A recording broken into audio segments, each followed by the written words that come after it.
శ్రీశైలం జలాశయానికి వరద ప్రవాహం కొనసాగుతోంది. జూరాల సుంకేశ్వర నుంచి 4,60,000 క్యూసెక్కుల నీటిని శ్రీశైలం జలాశయానికి విడుదల చేశారు.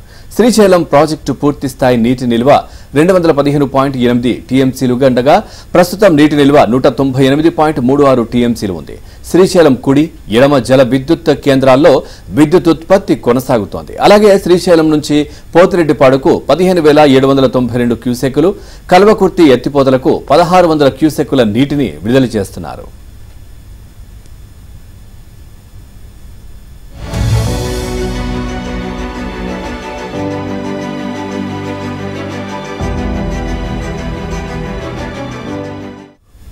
మరోవైపు ఇప్పటికే శ్రీశైలం జలాశయం నీటి నిల్వలు గరిష్ట స్థాయికి చేరడంతో సోమవారం 3 గేట్లను ఎత్తి నీటిని దిగువకు విడుదల చేశారు. దీంతో నురగలు కక్కుతూ కృష్ణమ్మ పరవళ్లు తొక్కింది. గేట్లు విద్యుత్ ఉత్పత్తితో 1,41,560 క్యూసెక్ల నీటిని దిగువకు వదులుతున్నారు.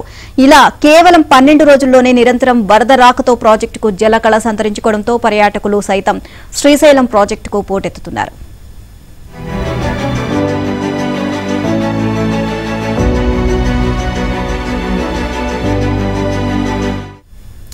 ఇదిలా ఉంటే గురువారం ముఖ్యమంత్రి చంద్రబాబు శ్రీశైలంలో పర్యటించనున్నారు. భారీ వరదల నేపథ్యంలో ఎల్లుండి శ్రీశైలం ప్రాజెక్టు వద్ద ఇరిగేషన్ అధికారులు జలహారతి కార్యక్రమానికి శ్రీకారం చుట్టారు.